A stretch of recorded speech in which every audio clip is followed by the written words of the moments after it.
views and opinions expressed in this program are those of the participants and do not necessarily reflect the views of BronxNet or the program underwriters.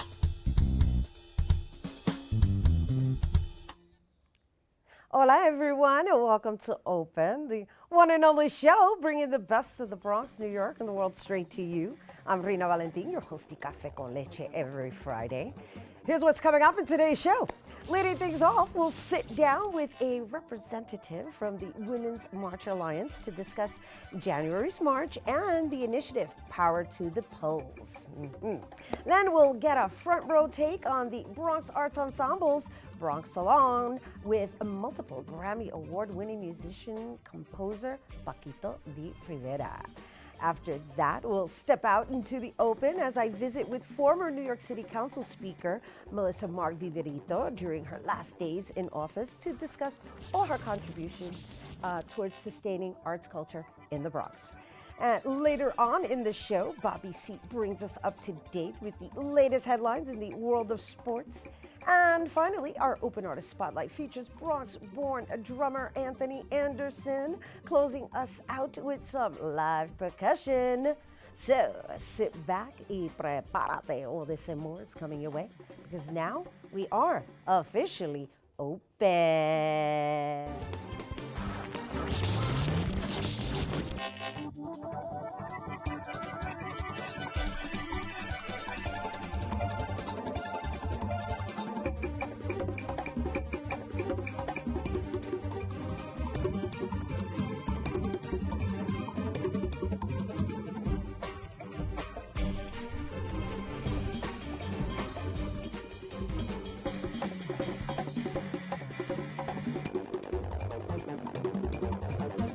Hello and welcome to Open, everyone. Happy New Year's. Yes, I'm Rhina Valentin, your host of Café con Leche. And well, I'm happy to be with you again at the top of 2018. And as always, we're always inviting you to get social with us online. That is, tweet us and follow us on Instagram at BronxNet TV and like us on Facebook at Open BronxNet Television. And of course, don't forget, while you're there, follow me on Twitter, Instagram, FB, LinkedIn, Insta Stories, Snapchat at Rhina Valentin. Okay, so we have millions of women across the country that are gonna gather, that is, for what will be yet another impactful day. That is for 2018, the 2018 Women's March, and that's set to kick off. And more than ever, women are coming together. That's right, get ready, people, especially after the wake of the #MeToo and the #TimesUp movement. So here with us today to tell us more about the Women's March in New York City, we welcome Women's March Press Officer Sarah Gould Steinhardt. Hello and welcome. Thank you so much. We're so happy to be here. We are enthusiastic, right? We really are. We've seen such an incredible amount of enthusiasm for this year's march and everything that's going on. Well, yeah. I think last year's was really surprisingly overwhelming in the sense that I participated in it, and I don't think people realized the turnout that we were going to have. We didn't. No one really realized what kind of turnout we were going to have. By all estimates, it was more than 750,000 people who poured into the streets of New York City last January. It was overwhelming. It was overwhelming. I was in it, so I was part of it, and I was like, wow, we have things to say. We certainly do, and we do again, do. and we still do, and we have a lot of work to do, but that was, this year has been an incredible display of women coming forward and demanding equality, and people in general demanding, their rights.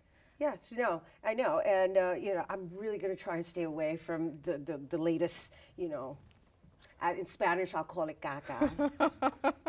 Because I'm censored with my language. Sure. I'm censored with my language. Are. Yes. Right. And, well, I think we all know about the latest controversy with that man that's in office right now. There's still a lot of work that needs to be done with regards to, yes, as you mentioned, our equality and more so organizing and coming together to take back our country. It certainly, certainly, and I think that this year we can say that begins now with these marches that are happening on January 20th and 21st. The New York City March is happening on January 20th. It will run from 11 a.m. to 3 p.m. And there are, and this is an incredible number, there are 280 other marches happening all over the world on the same weekend. Amazing, amazing.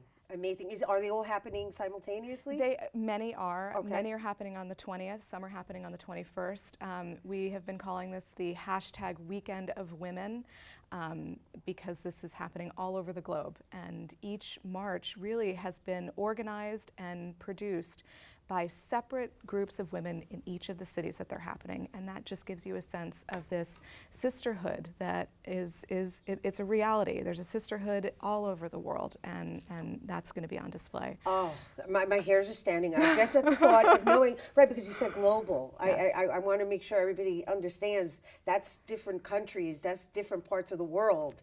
And can we list some of them? Can Absolutely. you mention some of them? We can mention Los Angeles, San Francisco, Toronto, oh goodness, all over the world, all over Europe, South America, all over Canada, and all over the United States.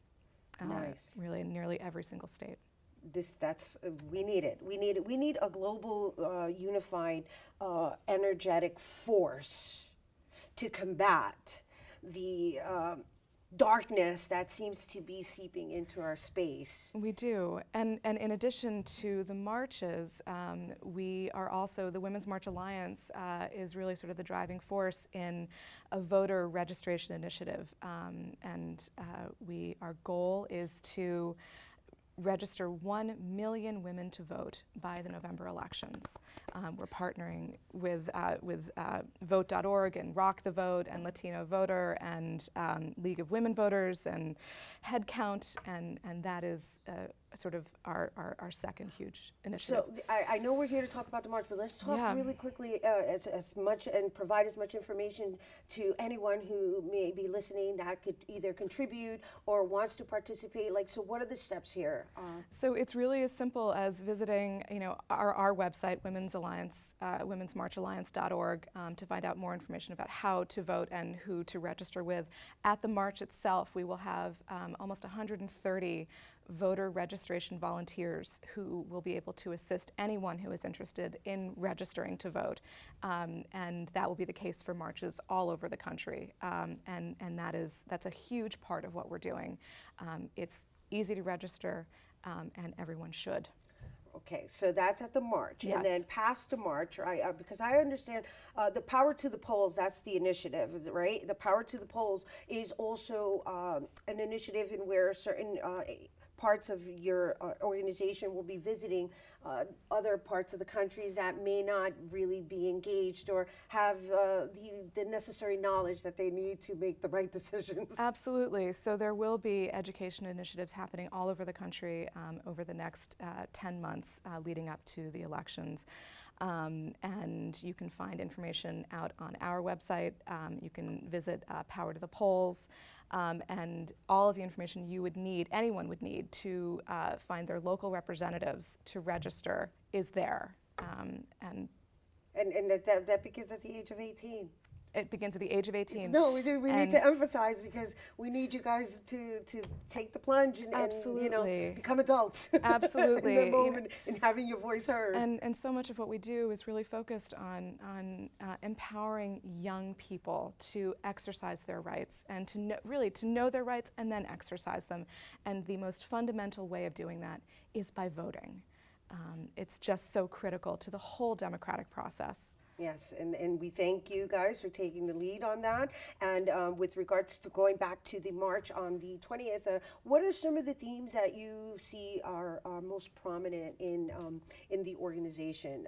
And I'm saying, like, when I participated with a certain group, and then there were climate justice groups, and there was all types of social justice groups. But I'm just curious to know, like, what's the primary topic that's coming up?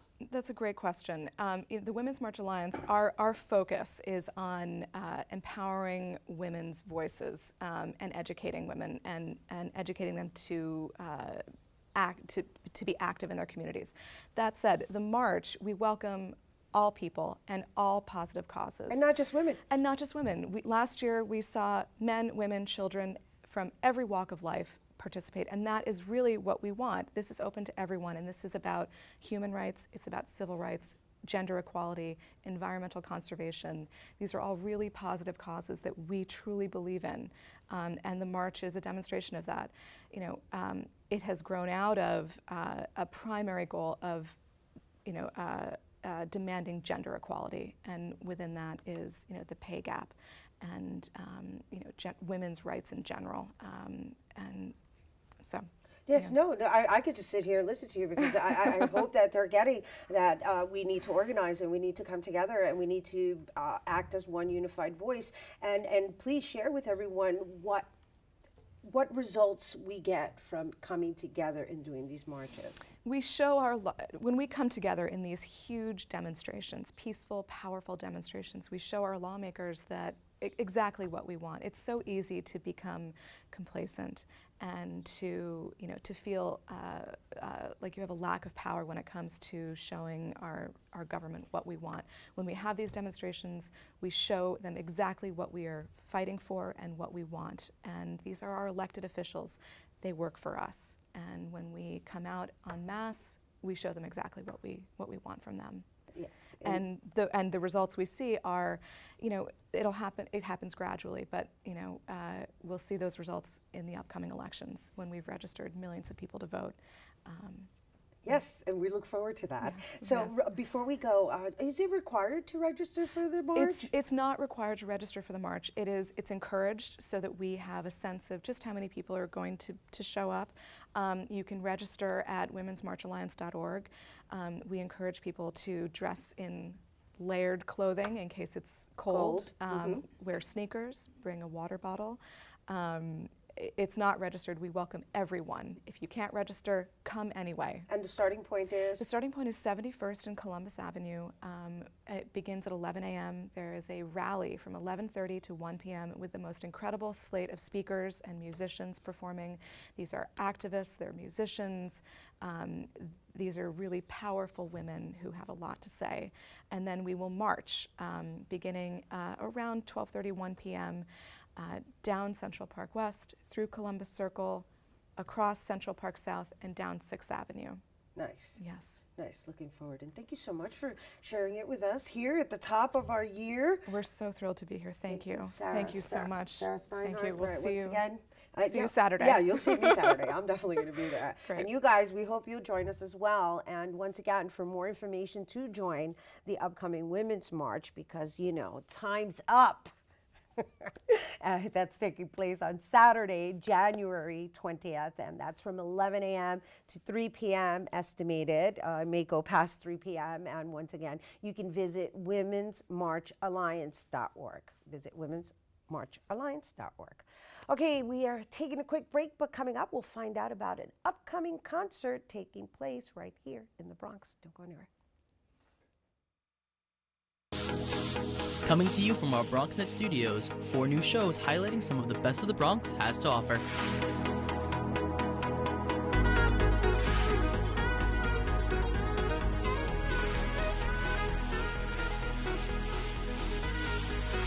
We sit down with political leaders on In the District and discuss local legislation, events, and issues.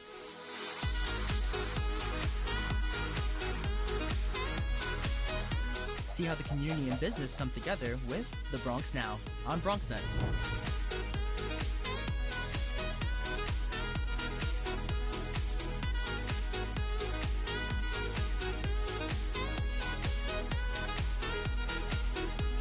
Nosotros features leaders from a Latino community.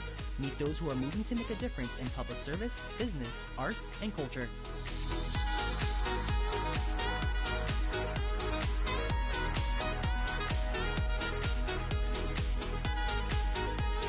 Looking for new and exciting dining experiences? Then you'll want to savor the Bronx and try new restaurants and eateries that fill the borough with delicious dishes.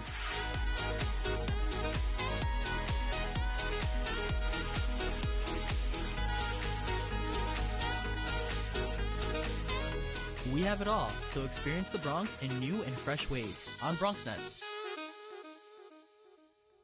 Hello and welcome back to Open, everyone. Don't forget, we're always inviting you to get social with us. That's right. Tweet us at BronxNet TV and tweet me too while you're there at Rhina Valentin. So we have 14 times. Are you listening? 14-time Grammy Award winner, Paquito D'Rivera. He has graced many people with his musical talents over the years, and now the Bronx Arts Ensemble, is celebrating his work in Latin jazz as a classical composer. And joining us to tell us more about the upcoming concert, featuring the well-known clarinet and saxophone player Paquito D'Rivera, we welcome Bronx Ensemble Executive Director David Nussenbaum. When I hear 14 times, that is just, I mean, the man is almost like 70 years old and he's still going at it. He's a legend. He's really, and you know, the thing I'd like to say about Paquito that I admire so much is sometimes I hear of him as the great jazz musician, the great Latino musician, the great classical musician, but you know, the people who really love him realize that he's just a great musician, full stop. I mean, he does it all, and we're just so proud to have him back, and it's a return for him. That it's honorable that for him to be accessible like that. I'm very curious to know the relationship between Bronx Arts Ensemble. So maybe we could start with, let's give a little background on Bronx Arts Ensemble. Well, we've been busily going through our archives that go back to the 1980s, believe it or not. Now you have to imagine Paquito, who's turning 70, was in his 30s in the 1980s. He had just escaped Cuba. He literally was on tour in Spain and he defected. And we were one of the early organizations to discover this treasure, this genius. And he has performed right here at Lehman multiple times with the Bronx Arts Ensemble. He's performed at Ostos, Van Cortlandt Park. I mean, I have a list here of about, I don't know, I'm just eyeballing about 10 or 12 different performances over the years. You know, as recently as, well, actually, the last performance was about 10 years ago. So this is a return. And he was so gracious. When I said, look, we're starting this thing once a year, we're doing a salon with a famous artist as a fundraiser. And last year we had a wonderful musician, coincidentally another clarinetist, Anthony McGill from the New York Philharmonic. And he said, you know, and this is all a fundraiser for our programs in the schools, for arts education, where we're teaching. Arts education for the next generation. Let's just share that with everyone so that they understand that this is all like paying it forward and passing it on to the next generation. And they get to see in the flesh a 14-time Grammy Award winner. So that's our story. Bronx Arts Ensemble has evolved from being purely a performance organization to what is today largely an education organization. So we're teaching in over 40 schools, just about all of them in the Bronx. All of them are public schools, a couple of charter schools.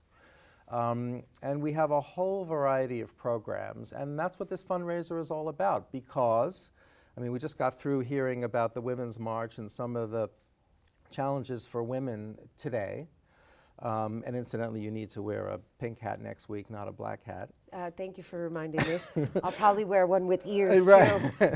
Meow. But as far as wonderful nonprofits and charities like ourselves, we're also, unfortunately, potentially the victims of some of the new policies that are coming down from Washington. And we depend quite a lot on government funding from the city and the state, but that's affected by Washington policy. So we need to go out to the public in the Bronx with this fundraiser and other fundraiser initiatives to keep our wonderful programs going, not for us, but for the beneficiaries of our programs, which is largely kids. Right, and the age range of these kids are, it's K, full elementary? K through 12. 12? Oh. No, we're in a few of the international high schools also, where we do a lot of dance, a lot of music, and we even have some things with Lehman College, sort of educational concerts. So it's the whole gamut, and we really want to bring culture and art to the general public in the Bronx. Absolutely, and the way we do it is we pass it on. You know, it has to be accessible. That's the key Absolutely. word. It needs to be accessible. Accessible, right. It shouldn't be exclusive. Right. And going leading us back to the Bronx Salon and this event with Paquito D'Rivera, it's open to the public, right? Right. So let me give you some details about that. So it's on the 28th, which is a Sunday, and it's at the Horace Mann School, which has a lovely little performance space. Horace Mann, for those of you who don't know, is right near the 242nd Street subway line, the Broadway line, just across the street from Van Cortlandt Park. I think it's around 244th Street, and somewhere in that area. There's parking as well. It is a fundraiser, so the ticket price is relatively high. It's $125 to raise funds, but in the spirit of trying to broaden the base a little bit, we have a secret for BronxNet viewers. That is that if when you go online, you have to go online, you have to buy your ticket in advance, but if you put in the secret code, ready for this? Yes. FOP, Friend of Paquito. Nice. Then the ticket will be $80 for you. Oh, nice. So I think it's a great way to hear wonderful music. I mean, he just was at Lincoln Center for $400 a ticket. So it's a good deal, relatively speaking. And know that most of that money is going for a worthy cause. It's a memorable moment. Absolutely. Are you kidding me? Absolutely. So this is great. So, and you guys get to go around saying you're friends of Paquito. FOP. Right. Are there any last words you want to share with our viewers?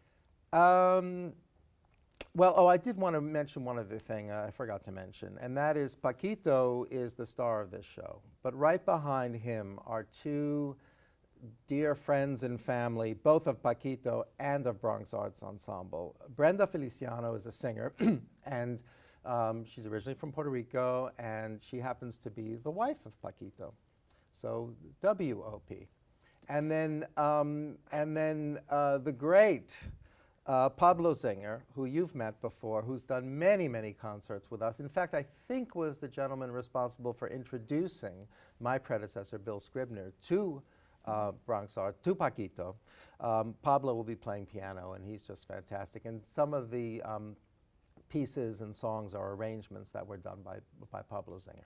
Oh, it sounds like an amazing concert. Well, I hope you can make it. I hope I can make it too. Well, I've got 2 weeks to plan, so right. it sounds like it. Well, don't forget Friends of Paquito. I know, FOP, Okay. FOP. Right. I got it. I'm going to be a friend of Paquito. And, and you know, it's so funny that you're using acronyms. I'm like, oh, you could tell you work with the next generation.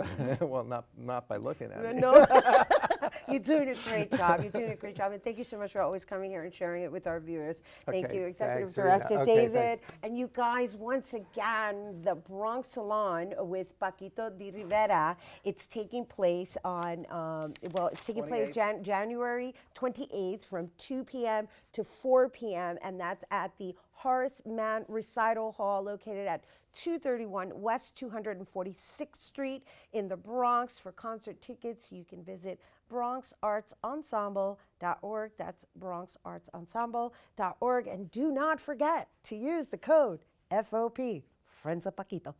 Okay, so we have to take a quick break, but when we return, we'll take a look at my sit-down interview with New York City Council Speaker Melissa Mark-Viverito during her final days in office. Don't go anywhere.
Hamilton was adopted from a rescue in 2008.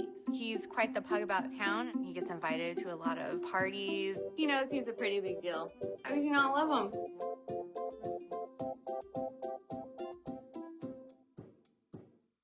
Hey, welcome back, everyone. Make sure to stay connected to us by liking us on Facebook at Open BronxNet Television.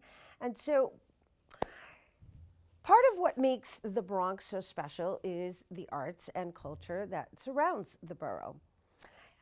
I recently had the opportunity to sit down with the New York City Council member, Council Speaker first, and Council member for the 8th District, Melissa Mark-Viverito, to discuss her legacy as first Puerto Rican and Latina to hold a citywide office and her contributions to supporting the arts. Let's take a look. Thank you, Madam Speaker. As I know, it's probably the last time you're going to be referred to as such, right? Well, yeah, officially. Officially. But no, thank you for honoring us with your presence as you bid farewell to both of your terms, right? Because you've been the council member of District 8 for the past 12 years, as well as the Madam Speaker for the past 4 years. And it's sad to see that both terms are ending at the same time. And of course, one is because you have no choice, right? Because if not, we'd probably still have you as our council member. And so with that, I want to reminisce a little bit about your accomplishments, at least the ones that stand out for me with regards to sustaining the integrity of our arts and culture, and what that means to you.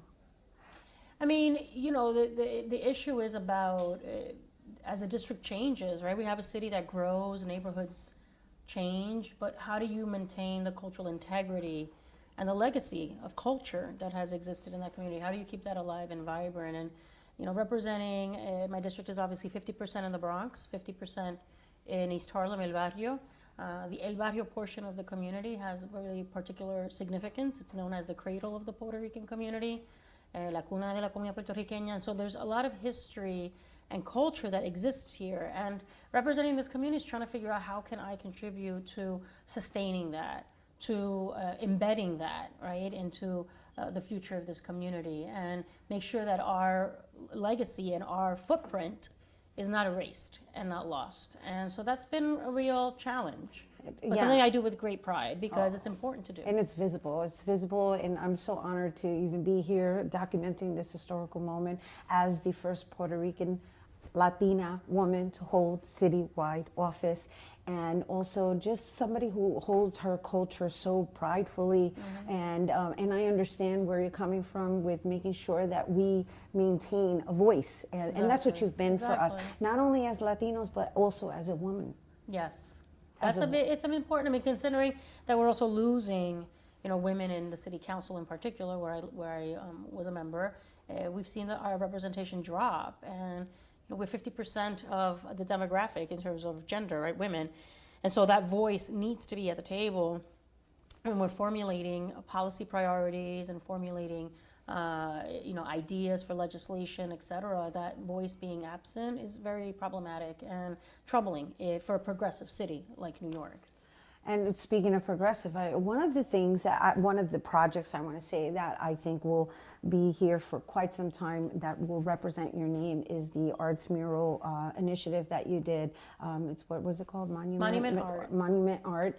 And it's for what I would consider almost like a urban landscaping that you provided for El Barrio, and it's going to be a tourist attraction from years to come. Yeah, that was two different, we did that festival 2 different times in the last 8 years, I would say, and really excited because what it was, and this is through one of the initiatives that I founded for this organization called La Marqueta Retoña, which was really to create a bridge between the Latino Puerto Rican community here of El Barrio and with the island of Puerto Rico, but also abroad. You know, those were international muralists, really high regarded international muralists that decided to give their art to this community for free, right? The initiative did pay for the basic supplies, but they came here and they did the murals, and it was a gift to the community. So we have them spread out. It's at this point between the two festivals, it's probably over 12, 14 murals in El Barrio and in the Bronx. So we also did it in the Bronx part of the district. So it was really wonderful to be able to see that visible, representation of our community. A lot of the muralists are Latinos as well, and really being able to say, well, I contributed to that, and have it be a gift for the district. And very much I look fondly at that, that festival. So am I. It's really beautiful to walk by and have images of Nicolás Amor. Yes. That mural is particularly special. I mean, she obviously, those that don't know Nicolás Amor should look her up. She's a legend from El Barrio, and that she originally actually started off as a visual artist. And people don't know that aspect of her life because they know Nicolás as a writer. Mm-hmm. And talking about her experiences of growing up as a Puerto Rican young girl, a young woman, and using that to inform her work. So she is still living with us. She has dementia. She's aging. She's about 86, 87 at this point, but still very vibrant. And so one of the things that I wanted to do to honor her was to do the mural, which is it's a combination of mosaic and actual mural itself with paint and spray paint. And so to see her up there, it's a beautiful image of her. And then recently, to further honor her with her son, we did an exhibit in the local public library branch of her visual art, of her art, that the people didn't really know that part of her. It's really incredible work. The woman is quite a legend and a talent. She is a legend, and you monumentalized her. And that's also located on 111th in Lexington for anyone who's interested. Right in front of the Young Lord's Church. Right in front of the Young Lord's Church. But she's making sure that we are here to stay, and I appreciate you for that. Thank you for your service all these years. Urban Wonder Woman, Melissa Mark-Viverito. Okay, so we're going to take a quick break, but stay tuned because Bobby C's Weekly Sports Roundup is coming up next.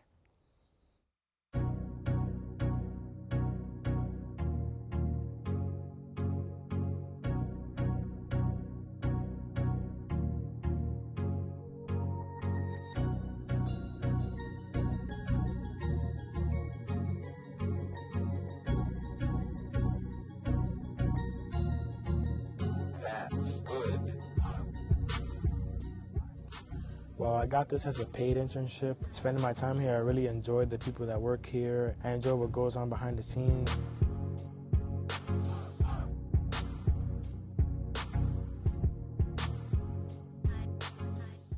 So far, I've learned how to operate a camera, how to host. I learned how to control audio.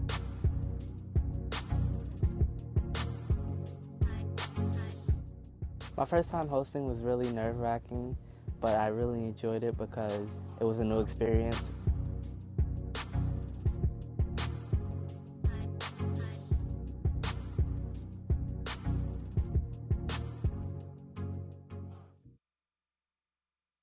From the north to the south to the west to the east, we are expanding our services and upgrading technology at Lehman College. And now, Bronxites have an innovative media production facility in the East Bronx at Mercy College in the Hutch Metro Center. The windows on the East Bronx studio, a state-of-the-art control room, media labs for production and training, and other media-capable spaces. Training, workforce development, leading-edge technology, and programs that help you share your ideas, your voice, on your channels, locally and globally. Build media and technology skills at BronxNet and build your dreams.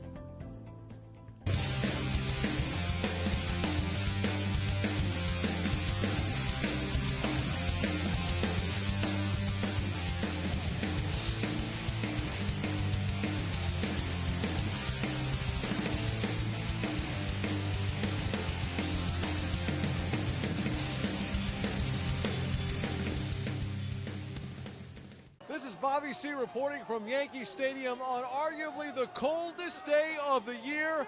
It was Iowa that put the heat on Boston College in the final minutes to win the New Era Pinstripe Bowl.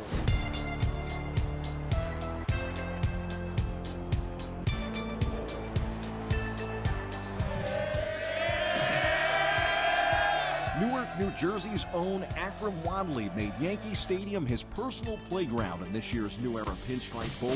The running back propelled Iowa past Boston College 27-20, earning MVP honors for his 283 all-purpose yards on a frigid day in the Bronx. You did everything that you possibly could do to win this game. Talk about your own individual performance today. Just went out there and gave it my all. It's you can't redo it. You can't go back and do it again. I just wanted to lay it all out there. For our team to come out the way they did in the second half and push through it, to me it was a breakthrough moment for us, and just really happy for our team, very proud of our team. Everything's been first class. I think that's just synonymous with the Yankee organization. So we feel very privileged to have been here.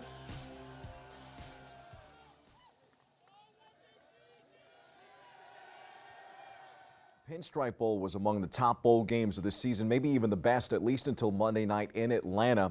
After watching a frustrating and unproductive first half of football in the biggest game of the year, Alabama coach Nick Saban came into the locker room and pulled aside his two top quarterbacks. He informed them that the sophomore Jalen Hurts, who had started the game, sporting a 25-2 career record for the Tide, was coming out, and Tua Tagovailoa, say that 10 times fast, a freshman who had never started in a college game, was going to try to come in and save Bama's season. Hurts had not been playing well. Alabama was getting shut out, and Saban needed something to ignite his team in this title game. Tagovailoa provided more than a spark. He provided an explosion.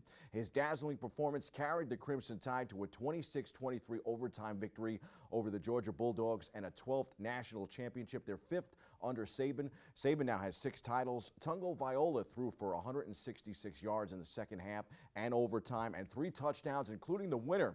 The final throw of the game was a perfectly placed 41-yard toss on 2nd and 26 that floated into the waiting arms of Devonta Smith, a freshman who had not yet caught a pass in the game, for a touchdown that gave Alabama its only lead of the night. Wow. Major cojones for Saban. Rumors swirled afterward that Saban, arguably the greatest college football coach in the game today, could be swayed by the Giants' head coaching vacancy, a job that has also been linked to the likes of NFL great Bill Belichick, who is still under contract in New England.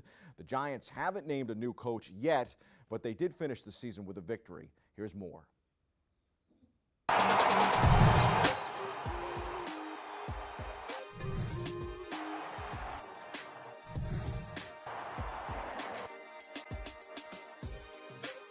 Two-time Super Bowl MVP Eli Manning threw a touchdown pass in what might be his final game with the Giants, and New York got a rare taste of winning with an 18-10 final over division foe Washington Sunday. The clock ticked down on both the new year and a difficult Giants season, but the win and the announcement of a new GM and Dave Gettleman seemed to offer the promise of better days to come. Might not, mean a whole lot when you look at it to get this, get the 3rd win, but it does mean something to the players. The guys have been working hard. They've been competing. They've been giving great effort all year, and just just get a win and feel good in the locker room and have some cheers and have some hugs and kind of end this tough year on a good note is special. I apologize first for being late, but it takes a long time to hug, 80 some odd people, coaches and players, but it really felt good. Needless to say, really happy for our football team, the organization, and the way we played today. I know prior to that it hadn't been great, but this feels good, and I think the organization can carry this into the next season. I doubt we will see Saban on the Giants sidelines next season, nor Bill Belichick, and other notable names like John Gruden are off the board. He just signed a 10-year, $100 million deal to return to the Raiders. What we do know is this: the next head coach of the Giants will be Josh McDaniels, Matt Patricia, or Pat Shurmur, with no surprise candidate looming. And at this point, all 3 are very much in the mix. This, according to a Thursday night late-breaking report from the New York Post. Matt Patricia seems to be the leading candidate. I actually thought he or McDaniels would get the job all along. The Giants are said to be impressed by the Patriots' defensive coordinator's smarts and view him as the ultimate Bill Belichick protege. Big Blue wrapped the regular season with a win. The Jets could not do the same on New Year's Eve, falling 26-3 to Belichick and the Patriots in New England. The Jets lost their final 4 games, including a week earlier in their home finale to San Diego. Final score there, Chargers 14, Jets 6. Here's a look back on the final time fans here in New York got to see the 5-11 Jets. We've had 2 weeks to work with Bryce, and he's doing everything he can to you know, make the plays, and you know we're doing everything we can. It's just we just got to continue to keep working. It's football, man. It doesn't matter who you play. It's football. Phillip Rivers is an outstanding competitor. That's one thing I respect about him. And he's a guy that finishes ball games and a guy that's going to rally his troops. So you got to attack at all times. It doesn't matter who you play. So you know, hats goes out to Phillip and his crew. And I think it's really cool to see how much that we've grown, and I think it's really pushed every guy to kind of step out of comfort zones, you know, do things that maybe they haven't done before on teams, and you just have to be able to understand that it's all a process and it's all growth, and like I said, take the good, learn from the bad, and continue to move. When you talk about the character in this room, in this group, you know, it's not another group that I'd rather play with, you know. The guys in this room, you know, always respond to adversity well, just been resilient all year. And, you know, as far as the character goes, you know, probably one of the best locker rooms I've ever been in. We just have to find a way to execute better, you know, down the stretch, you know, and make those plays go our way.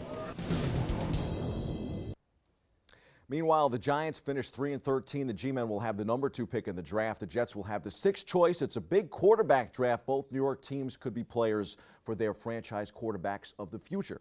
The best New York team in the NFL this season, the Buffalo Bills. The Bills went to the postseason for the first time since 1999, but couldn't highlight wildcard weekend last weekend, falling to the upstart Jacksonville Jaguars on the road in a defensive battle. This weekend, NFL fans will see Atlanta and Philadelphia, Tennessee and New England, Jacksonville and Pittsburgh, and New Orleans and Minnesota. I like the Falcons, the Pats, the Steelers, and the Saints to advance. And I'm most interested in the Minnesota-New Orleans matchup. If I had to pick a spoiler, it would be the Vikings. Speaking of spoilers, when the Knicks go to bed at night, Rhina, they don't look under their beds for the boogeyman. They look under their beds for the Chicago Bulls. The Bulls have 15 wins this season, 3 of them against the Orange and Blue, including Wednesday night's final at the world's most famous arena. Rookie Lauri Markkanen scored a season-high 33 points. Chris Dunn shook off a nightmarish shooting night to make the tie-breaking basket in the second overtime, and the Bulls beat the Knicks 122-119. We go back inside the locker room for more.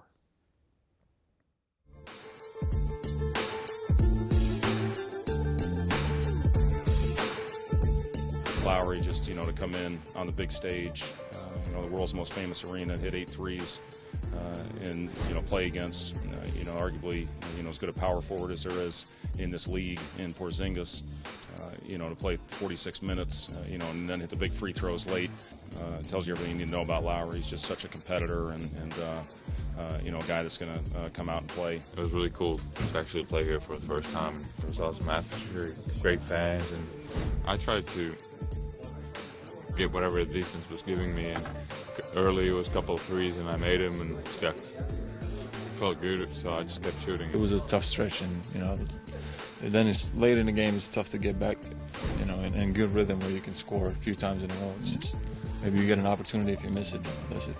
We're a team trying to fight and jockey for postseason play, and with the parity going on in the Eastern Conference, man, I mean, we having our opportunities, but we can't waste them or keep letting games like this fall by the wayside thinking that we can just make them up, man. We got to be able to especially defend home court, and then, you know, when it's time, go out on the road and, you know, try to go out there and get some wins as well. The Knicks are in Minnesota tonight and back at the Garden Sunday for New Orleans before meeting the Nets in Brooklyn for a matinee on Martin Luther King Day Monday. The Nets are in Atlanta tonight and Washington Saturday. Time for some quick hitters from around the world of sports. You know, at the end of the year, race car driver Danica Patrick was on the market, and I thought I had a chance. But then Aaron Rodgers swooped in and he threw a touchdown with Green Bay absent from the playoffs this year. It appears Patrick's new relationship with Rodgers is revving up fast. After dining with the Packers quarterback in Green Bay after Christmas, the Racing Beauty made a return trip to Wisconsin last week before Rodgers flew to Indianapolis to meet Patrick's parents.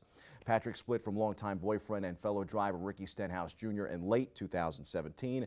After 5 years of dating, she has remained mum on a possible romance with Rodgers, and it would be the quarterback's first high-profile relationship since calling it quits with Olivia Munn in April. Rogers. On the ice, the New York Rangers and the New York Islanders square off at MSG on Saturday. The Rangers have 22 wins. The Isles have 21. In New Jersey, the Devils will be taking on the Philadelphia Flyers Saturday at home.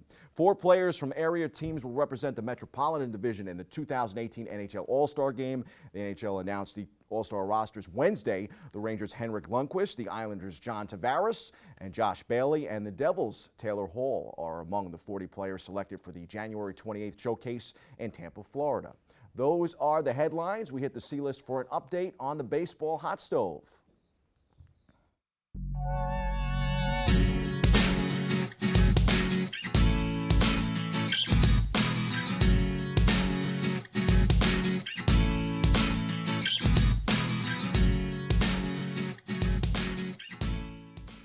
It's cold. The Mets broke the silence a little bit the other day, reuniting with free agent Jay Bruce. Bruce is returning to the Mets on a 3-year, $39 million contract. A pretty good move, but certainly not a blockbuster for the Mets or the market, which has been cool of late. Reports indicate the Yankees offered free agent pitcher Yu Darvish a $160 million deal, and he didn't even budge. There's also been no trade movement for young up-and-coming stars like Pittsburgh ace Garrett Cole, who has been rumored on the move to either the Yankees or the Houston Astros.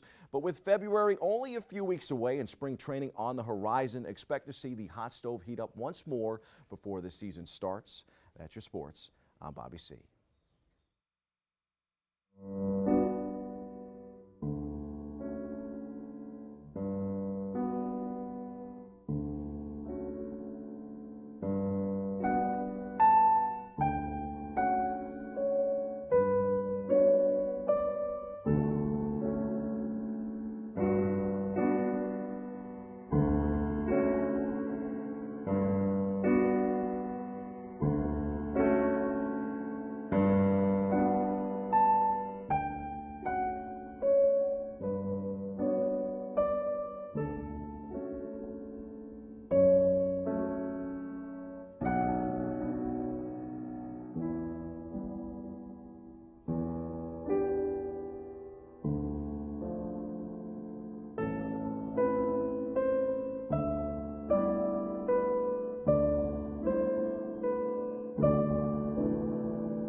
Music is a bridge between the material and the spiritual.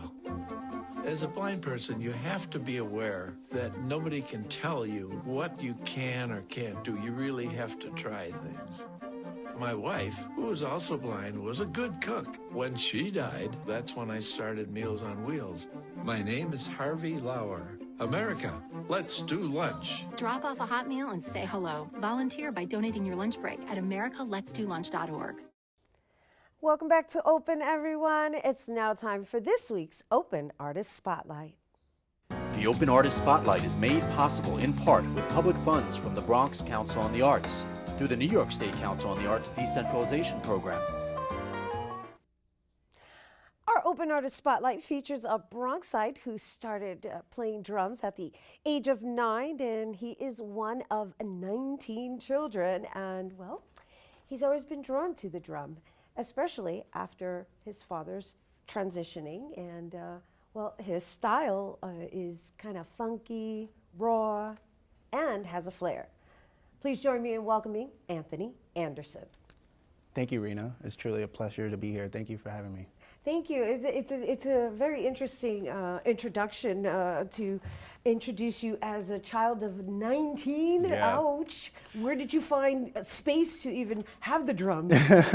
Mainly, I just locked myself up in the room and just stood to myself and just listened to music and just played on anything that was in my way. That played on anything that was in your way. And the other thing is, you know, I already mentioned the passing of your dad. So how old were you when he passed away? I was 9 years old. 9. And at the time, he passed away on Father's Day of that year. Wow. Yeah, so it was really like heartbreaking for me and my family, but really mainly for me because it was around the time I was like getting closer to him because of the bond we had with, like, you know, him teaching me how to play drums or him just trying to be that father figure at that time. And I felt like it was cut short. Right. Well, kind of, sort of, right? Yeah. So you're actually a child of musicians, right? Yeah. And so your dad started to teach you drums, yet you continue to play drums. So he transitioned on. So how did you learn? How did you continue learning? Are you studying or are you developing, self-development? Yeah, mainly self-development. I did go to school. It was after high school, I started to read more and channel myself within my playing and just try not to be as a typical drummer, but just more of just channeling and challenging myself to want to, you know, better myself as a musician and my craft. And so, although your dad isn't present in a physical realm, how does he contribute to your playing? He's constantly, I feel like his presence and his spirit is always over me, especially with live shows. I tend to get lost within the energy of the crowd and the way that it's coming and projecting towards me. I tend to just give it back with my energy and style of playing. And it really helps because, you know, before it was a little of a struggle with just putting myself out there or even touch the stage. So, in asking this question, are you saying that when you're playing is your form of communicating with your dad? Yeah, me communicating with him, me telling him that, you know, I hear you, and just his light is beaming on me, even if it's a spotlight, even at a show or a venue, I take that and I feed off that knowing that I know that his presence is there. So you're saying you're communicating with him or he's communicating with you? He's communicating with me. Through the drums? Through the drums. Right. And I'm reciprocating it and giving it to him back. By responding with the drums? Yes. Right, so he's communicating to you internally and you're playing to his communication as a response to him. Exactly. Fascinating, fascinating, and it's just fascinating. Thank you. I've always found the percussion to be fascinating because I happen to be the mom of a miniature percussionist. Nice. She's 8 years old and her dad is a professional percussionist. So I have my own relation to the percussion, so I kind of get where you're coming from. That's awesome because, you know, it's best to start them young, especially, you know, if they, any sort of instrument. Any instrument will definitely impact them and they'll carry it on because in this generation and time with this youth, they don't have that. Right, you know? it's all about hands-on. Yes. We need them to be more hands-on. Exactly. And speaking of carrying it on, where do you see yourself carrying on from here? It's the beginning of a new year. Yes. So where do you see yourself in another year? I see myself playing for the top artist on the Billboard charts or, you know, anything that will get me going to be back on the road and playing and doing what I love best. All right, and so it is. Yes. Well, we're going to get a taste of it. I got a taste of it, but now it's your turn. Are you ready for us? Yes, I am. Oh, well, thank you for sharing it with us. Oh, before we go, just share with everyone where they can get in contact with you. You can find me on all social media platforms. I have Instagram, it's anthony.anderson.drums. Twitter is _A_Anderson Drums. Facebook, Anthony Anderson, and anything else, you can feel free to Google me. Awesome. Anthony Anderson. All right. You guys are going to vibe to Anthony Anderson's live percussion. And guess what? To the new single by Bruno Mars and Cardi B's Finesse remix. All right. You guys ready? Let's give it up for Anthony Anderson.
Thank you. Oh my Thank goodness. you. Oh my goodness. What a way to kick off the weekend. Yes.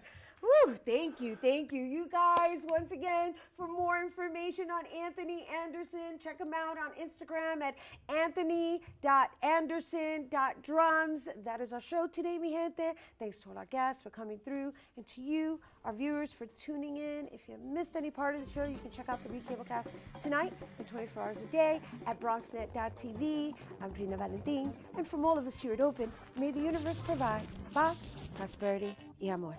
Adiós.